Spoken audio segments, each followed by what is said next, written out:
नमस्कार प्रेक्षकांनो, लग्नानंतर होईलच प्रेम या मालिकेच्या येणाऱ्या भागामध्ये जबरदस्त असा ट्विस्ट येणार आहे. तर प्रेक्षकांनो, आपण बघितलं इथे रम्याने आता सगळ्यांना जणू काही कात्रीत पकडलेलं असतं. मानिनीकडून स्वतःची आणि आपल्या आईची शिक्षा माफ करून घेतलेली असते. इथे आता युग खोटं बोललेला असतो, त्याला वेठीस धरून आता ती मानिनीकडून आपली शिक्षा माफ करून घेते आणि मानिनीसुद्धा रागाच्या भरामध्ये त्यांची शिक्षा माफ करते. कारण मानिनीला खूप मोठा धक्का बसलेला असतो की सगळेजण तिच्यापासून सत्य लपवत आहेत, घरामध्ये सगळेजण खोटं बोलत आहेत असं मानिनीला वाटत असतं. काव्या खोटं बोलते, युग खोटं बोलतोय, नंदिनी खोटं बोलते, अशी फिलिंग इथे आता मानिनीला येत असते. तेव्हा नंदिनी म्हणत असते, का म्हणून तुम्ही त्यांची शिक्षा माफ केली? तेव्हा मानिनी म्हणते, मग काय करू मी? या घरामध्ये कोणी खरं बोलतच नाही आहे, सगळेजण खोटं बोलत आहेत, सगळ्यांचं काही ना काहीतरी सिक्रेट आहे, सतत आपली एकमेकांपासून लपवाछपवी, खोटं नाटं, याला काय म्हणतात? त्यामुळे इथे मानिनी म्हणते की जाऊ दे, सगळ्यांचं सगळं सिक्रेट त्यांना सिक्रेटच ठेवायचं आहे ना, मग आता मलासुद्धा त्यांना शिक्षा देण्याचा काही अधिकार नाही आहे. जसे ते लोक खोटे वागलेत, घरातले सगळेजण माझ्याबरोबर खोटंच वागतायत ना, माझ्या चांगुलपणाचा सगळेजण गैरफायदा घेत आहेत. तेव्हा नंदिनी म्हणते, आई अहो कोण खोटं बोलतोय तुमच्याजवळ, कुणी सिक्रेट लपवलेत? तेव्हा इथे मानिनी जाते आणि इथे काव्याकडे रागाने बघायला लागते. काव्याला म्हणते, हो ना काव्या, तू काय सिक्रेट लपवलं आहेस गं, तू पण सांग. युग खोटं बोलला ते कळलं, त्याच्यानंतरला आता तुझं काय सिक्रेट आहे ते पण मला कळू दे. काव्या म्हणते, आई अहो असं काय बोलताय तुम्ही? तेव्हा पार्थ म्हणतो, आई प्लीज आता तू या सगळ्याला काव्याला जबाबदार ठरवू नकोसा, प्लीज त्यांना काही बोलू नकोस. तेव्हा इथे लगेचच मानिनी म्हणते, ठीक आहे, मी तुझ्या बायकोला काही बोलत नाही आहे, पण आत्ताच सांगून ठेवते सगळ्यांना, यापुढे जर कोणी पुन्हा लपवाछपवी केली आणि ते जर मला कळलं ना, तर माझ्यापेक्षा वाईट कुणीच नसेल, हे मात्र नक्की. तेव्हा प्रेक्षकांनो, येणाऱ्या भागामध्ये इथे आता काव्याने एक निर्णय घेतलेला असतो. जेव्हा काव्याला आता मानिनी पार्थपासून लांब राहायला सांगते, तेव्हा काव्याला खऱ्या अर्थाने आता पार्थच्या प्रेमाची जाणीव होते. जेव्हा ती पार्थपासून दूर राहते, तेव्हा तिला सगळीकडे पार्थचा भास होत असतो आणि तिला आता समजलेलं असतं, तिला इथे पार्थच्या प्रेमाची जाणीव हळूहळू का होईना पण व्हायला लागलेली असते. त्याचा तो प्रेमळ स्वभाव, त्याचा तो केअरिंग लव्हिंग स्वभाव तिला खूपच जास्त आता आवडायला लागलेला असतो. त्यामुळे प्रेक्षकांनो, इथे काव्या म्हणते की आता मला लपवाछपवी करायची नाही आहे, मानिनी काकूंना मला सत्य सांगावंच लागेल. आणि तेव्हा इथे काव्या मानिनीला विश्वासात घेऊन आपल्या आणि जीवाच्या आता अफेअरबद्दल ती सगळं काही सांगते. ती सांगते मानिनी काकूंना जीवा तिचा बॉयफ्रेंड होता आणि त्यानंतरचं सगळं सत्य ती मानिनी काकूंना सांगते.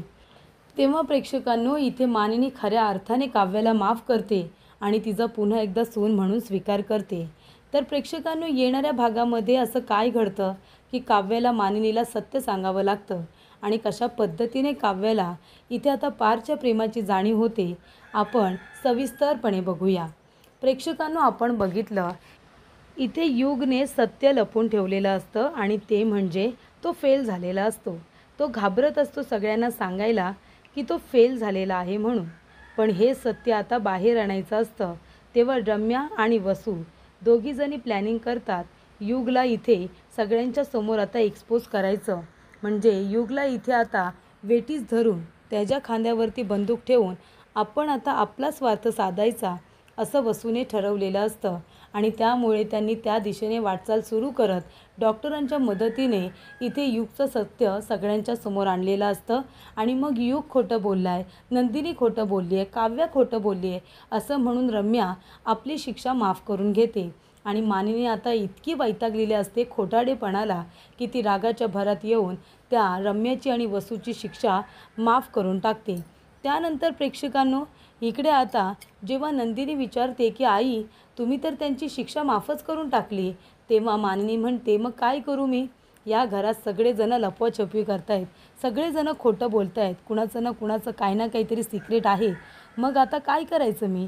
त्या लोकांना शिक्षा देण्याचा मला काय अधिकार आहे? मान्य करते की त्यांचा गुन्हा मोठा आहे, पण आता शेवटीला तुम्हाला सगळ्यांना शिक्षा करावी लागली असती जर मी त्यांना माफ केलं नसतं तर.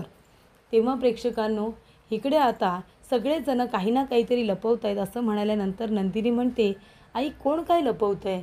तेव्हा प्रेक्षकांनो, इथे मानिनी काव्याला जाब विचारते आणि तेव्हा इथे काव्या गप्प बसते, कारण तिथे नंदिनी आणि पार्थ दोघेही असतात आणि तिला दोघांनाही दुखवायचं नसतं. तेव्हा प्रेक्षकांनो, त्या ठिकाणी असतात ते म्हणजे मिथुन काका. मिथुन काका जेव्हा मानिनीचं बोलणं ऐकतात तेव्हा त्यांना कळतं की कदाचित इथे मानिनी वहिनींना आता काव्य आणि जीवाच्या प्रेमाबद्दल तर काही कळलं नसेल ना, असा संशय मिथुन काकांना आलेला असतो. कारण मानिनीचा बोलण्याचा रोख, तिचा टोन हा त्याच दिशेने जात असतो हे मिथुन काकांच्या लक्षात येतं. त्यानंतर प्रेक्षकांनो, एवढंच नाही तर आता काव्य विचार करते, किती दिवस मी हा आता विचार करत बसू की मानिनी काकू माझ्याबद्दल काय विचार करतायत. मानिनी काकूंनी माझ्याबद्दल खूप मोठा गैरसमज करून घेतला आहे. काव्य विचार करत असते. ती आता पार्थपासून दूर असते. काव्य आपल्या मनामध्ये म्हणत असते, मी कधीच आता मूव्ह ऑन झाले. मी पुन्हा जीवाचा विचार कधी करूसुद्धा शकत नाही आणि मला करायचासुद्धा नाही आहे.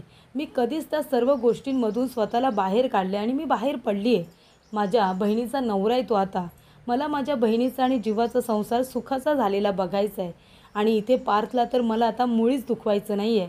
माझा जीव गेला तरी चालेल, पण मला पार्थला दुखवायचं नाही आहे, असं इकडे आता काव्याने ठरवलेलं असतं. त्यामुळे प्रेक्षकांनो, काव्य आता मनातल्या मनात जणू काही झुरत असते. काव्य म्हणत असते, नाही काहीही झालं ना तरीसुद्धा मला आता मानिनी काकूंना सत्य सांगावंच लागेल. कारण मानिनी काकू स्पष्टपणे बोलतात, जोपर्यंत तू मला स्वतः सगळं सत्य सांगत नाही किंवा त्या मुलाची आणि माझी भेट घडवून देत नाही ना, तोपर्यंत मी तुझ्या कुठल्याही बोलण्यावरती विश्वास ठेवणारच नाही आहे, असं इथे मानिनीने काव्याला सांगितलेलं असतं. तेव्हा मानिनीला सगळं सत्य सांगायलाच हवं असा काव्य निर्णय घेते. रोज मला असं मरायचं नाही आहे. मनामध्ये सतत तोच विचार मला करायचा नाही आहे, कारण त्याच्यामुळे तिचा अभ्यासावरती लक्ष लागत नसतं. तिला पार्थपासून आता दूर राहावं लागत असतं. त्यामुळे काव्य म्हणते की काय व्हायचं ते होऊ दे, पण मानिनी काकूंना मी सत्य आता सांगणारच. तेव्हा प्रेक्षकांनो, त्याच्यामध्ये इथे आता काव्या पार्थला खूपच जास्त मिस करत असते.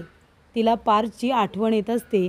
पार्थपासून जेव्हा ती दूर राहते ना प्रेक्षकांनो, तेव्हाच इथे काव्याला पार्थच्या प्रेमाची जाणीव होते.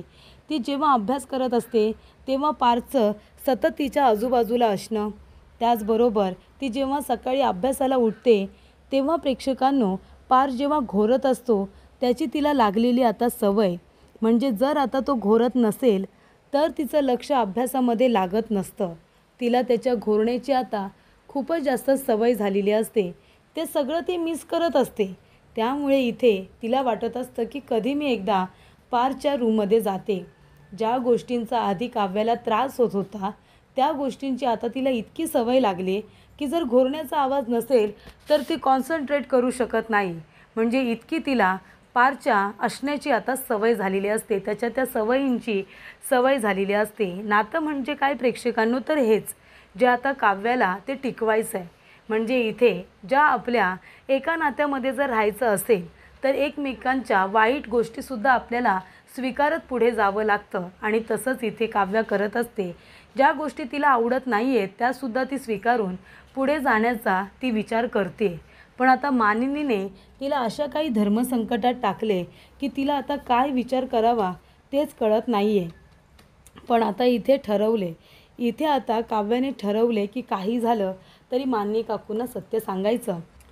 तेव्हा प्रेक्षकांनो, इथे आता काव्य म्हणत असते की मानिनी काकू, आपण दोघीजणी बाहेर जाणार होतो ना, तुम्हाला ते कॅफेमध्ये यायचं आहे ना कॉफी प्यायला माझ्याबरोबर, चला आपण तिथे जाऊया. मागच्या वेळेला मी तुमच्याबरोबर कॉफी घेऊ शकले नव्हते ना. तेव्हा इथे मानिनी म्हणते, बरं ठीक आहे. मानिनी समजून जाते की काव्याला कदाचित माझ्याबरोबर बोलायचं आहे. तेव्हा इथे पार्थ तर काव्याला खूप मिस करत असतो. तिच्या आठवणींमध्ये तो जणू काही रात्रभर जागत असतो असं म्हणायलासुद्धा हरकत नाही. तेव्हा इथे मानिनी आणि काव्या दोघीजणी त्याच कॅफेमध्ये जातात आणि त्याच टेबलवरती बसतात जिथे जे आणि के लिहून ठेवलेलं असतं. तेव्हा इथे काव्य म्हणत असते, मानिनी काकू, आता मी तुम्हाला जे काही सांगणार आहे प्लीज शांतपणे ऐका आणि कुठलाही गैरसमज न करता ऐका. मनामध्ये कुठलाही संशय ठेवू नका. मी जे काही बोलेन ते शांतपणे फक्त ऐकून घ्या. तेव्हा प्रेक्षकांनो, इथे आता काव्या म्हणत असते जे आणि के. के म्हणजे काव्या तुम्हाला कळलंच असेल, पण जे म्हणजे कोण तुम्हाला मी सांगते. तर जे म्हणजे जीवा, जन्मेजय देशमुख. असं म्हणाल्यानंतर मानिनीच्या पायाखालची जमीनच सरकते. तेव्हा इथे काव्या म्हणत असते की जेव्हा नंदिनीताई आणि पार्थ यांचं तुम्ही लग्न ठरवलं अरेंज मॅरेजमध्ये, त्याच्या कितीतरी आधीपासूनच आमच्या दोघांचं अफेअर आहे. आमचं एकमेकांवरती जीवापाड प्रेम होतं. त्याच्या आधीपासूनच, म्हणजे मला माहितीसुद्धा नव्हतं की पार्थसाठी तुम्ही नंदिनीताईला मागणी घालाल किंवा नंदिनीताईचं आणि पार्थचं लग्न ठरेल असं आम्हाला माहितीसुद्धा नव्हतं. त्याच्या आधीपासून माझं आणि जीवाचं एकमेकांवरती प्रेम होतं. पण मी जीवाला सांगितलं होतं की जोपर्यंत तू स्वतःच्या पायावरती उभं राहत नाही तोपर्यंत आपण दोघांनी लग्न करायचं नाही. तू स्वतःच्या पायावरती उभा राहा आणि मी सुद्धा माझ्या परीक्षा देणार आणि मी पास झाल्यानंतर आपण आपल्या घरामध्ये सांगायचं आणि मगच लग्न करायचं, असं इथे काव्याने जीवाला सांगितलेलं असतं.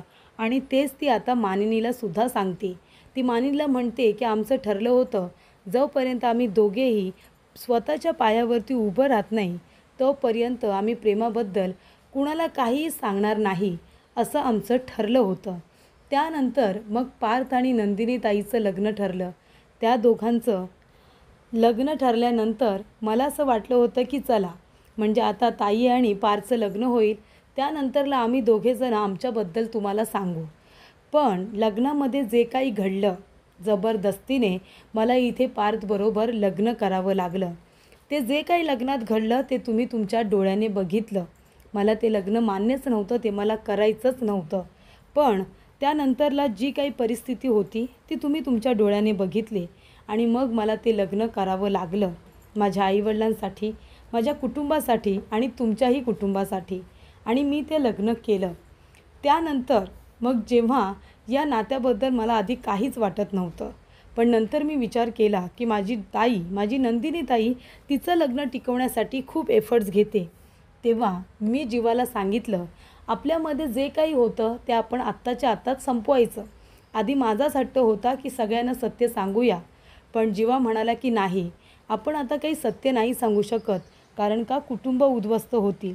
मग मला सुद्धा ते कुठे ना कुठेतरी रिअलाईज झालं जेव्हा मी बघितलं की माझी नंदिनीताई तिचं लग्न टिकवण्यासाठी खूप प्रयत्न करते. तेव्हा मी विचार केला की आता आमचं नातं संपलेलंच बरं. आणि मग मी जीवाला सांगितलं की आता या क्षणापासून आपण दोघेजण जे काही आपल्यामध्ये होतं ते सगळं विसरून जायचं आणि इथे नंदिनीताई आणि तुझं जे काही लग्न झालं आहे, तुम्ही तुमचा संसार टिकवा आणि मी बघून घेईन, असं मी त्याला सांगितलं होतं. मी कधीच त्या सगळ्या गोष्टींमधून आता बाहेर पडले. तेव्हापासून ना मी जीवाजवळ बोलत की नाही कधी त्याच्याबरोबर काही कॉन्टॅक्ट करण्याचा प्रयत्न करत. तुम्ही बघितले आहेत का मला आणि जीवाला एकमेकांबरोबर बोलताना? ही गोष्ट मी सांगत नाही आणि सांगत नव्हते. त्याचं कारण एकच, मला माझ्या बहिणीचा संसार मोडायचा नाही आहे. मला तिला खुश बघायचं आहे, आनंदी बघायचं आहे. आणि जर हे पार्थला कळलं ना, तर पार्थ इतके हळवे आहेत, ते पूर्णपणे कोलमडून जातील आणि मी त्यांना कोलमडून बघू शकत नाही. त्यांना कोलमडून पडलेलं मी कसं काय बघू शकते? मला त्यांना दुःख द्यायचं नाही आहे. आधीच त्यांना मी माझ्या वागण्यामुळे खूप हर्ट केलं आहे. आता मला त्यांना हर्ट करायचं नाही आहे. आणि म्हणूनच मी हे सत्य सगळ्यांपासून लपून ठेवलं आणि मला ते ठेवायचं आहे. नंदिनीताई आणि जीवा यांचा सुखाचा संसार सुरू आहे आणि इथे पार्थला मला आता दुखवायचं नाही आहे. आणि घरामध्ये जर शांतता टिकून ठेवायची असेल तर हे सत्य कुणालाही कळू नये असं मला वाटतं. माणी काकू, हेच सत्य आहे आणि प्लीज तुम्हीसुद्धा कुणाला काही सांगू नका. जे जसं चाललं आहे तसं चालू राहू द्या. जेव्हा त्याच्या आयुष्यात पुढे निघून गेला आहे, मी माझ्या आयुष्यात मूव ऑन झाले. आता मला त्या वाटेकडे मागे वळून बघायचंसुद्धा नाही आहे. जे काही होतं ते संपलं आहे आता. खरं सांगते, संपलं आहे पूर्णपणे. आता मला जेवढे दिवस मी इथे आहे, मला पार्थकडे लक्ष देऊ द्या. त्यांना आधीच मी खूप दुखावलं आहे. आता मला त्यांना दुःख द्यायचं नाही आहे. तेव्हा इथे आता मानिनीला काव्याने सगळं काही सत्य सांगितलेलं असतं. तेव्हा सत्य समजल्यानंतर इथे मानिनी स्वतः तिची माफी मागते आणि तिला प्रेमाने आपल्या जवळ घेते आणि त्याचबरोबर तिचा पुन्हा एकदा सून म्हणून स्वीकार करत पारच्या रूममध्ये राहण्याची काव्याला परवानगी देते. आणि त्याचबरोबर तिला काव्याचा खूप अभिमान वाटतो, कारण काव्याने तिला सगळं सत्य हेच सांगितलेलं असतं.